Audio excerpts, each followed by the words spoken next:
Halo guys, kali ini saya akan mencoba menjawab sebuah komentar lagi. Kali ini dari seorang kawan lama, Mbak Inai. Mbak Inai ini mengomentari video saya kemarin soal Pak Purbaya. Katanya biasa aja sih dia. Nah, saya setuju banget nih. Memang biasa aja, sangat biasa dan normal. Tapi justru itulah kenapa saya berniat untuk mendukung dia agar dia tetap melakukan hal yang biasa dan normal dilakukan oleh pejabat kita. Nah, kita lihatlah beberapa hal yang telah dilakukan oleh Pak Purbaya selama 2 bulan lebih, kurang lebih ya, masa jabatannya ini.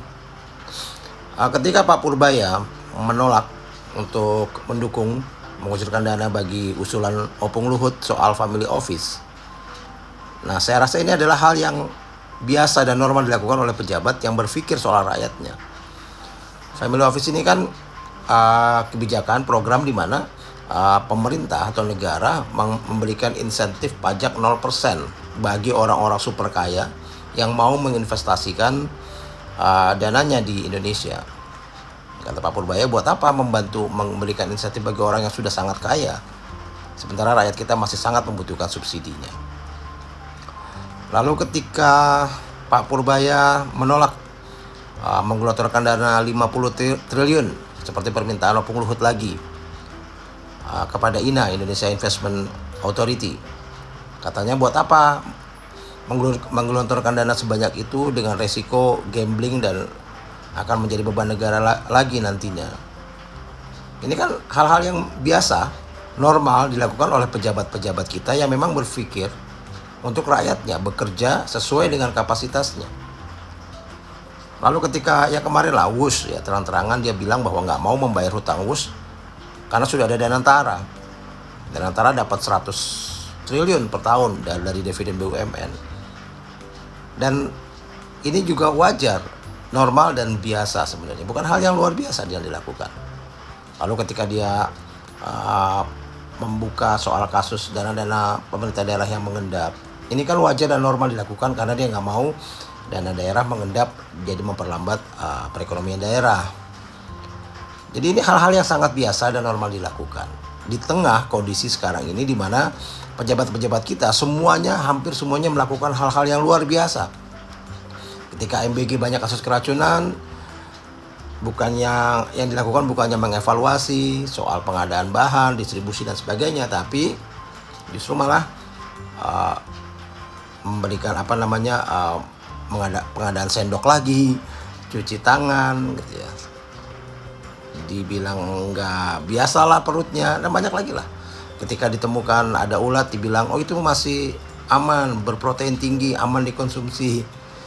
Ketika terkena radioaktif, ada makanan terkena radioaktif, oh itu masih aman dikonsumsi, tanpa ada penyelidikan apapun dengan yang terjadi.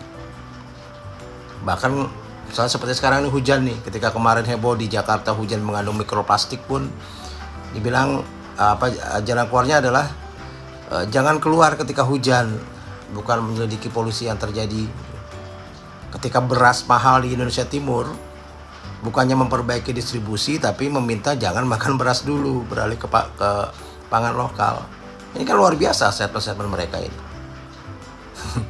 Nah, celakanya adalah sekarang ini kita seolah dinormalisasi dengan kondisi seperti sekarang, seperti mereka-mereka ini yang pejabat-pejabat yang melontarkan statement seenaknya, yang melakukan kebijakan seenak perutnya tanpa berpikir soal rakyat dan melakukan evaluasi yang benar terhadap setiap kesalahan yang terjadi, setiap masalah yang terjadi. Nah, saya berharap dengan hadirnya Pak Purbaya ini kita kembali normal lagi, bahwa kita bisa melihat bagaimana sih pejabat yang memang bekerja dengan benar. Kalau saya lihat Pak Purbaya ini selalu menggunakan data ketika menyampaikan sesuatu dan juga menggunakan logika yang wajar, yang benar dan normal gitu ya.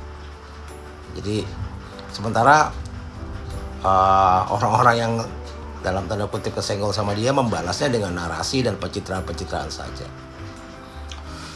Ya, saya rasa memang baru beberapa bulan, 2 bulan lebih sedikit, dan memang kita belum melihat hasilnya secara komprehensif, tapi dengan apa yang sudah dilakukan, kita masih punya harapan untuk menemukan pejabat yang memang bisa untuk memperbaiki kondisi negara kita.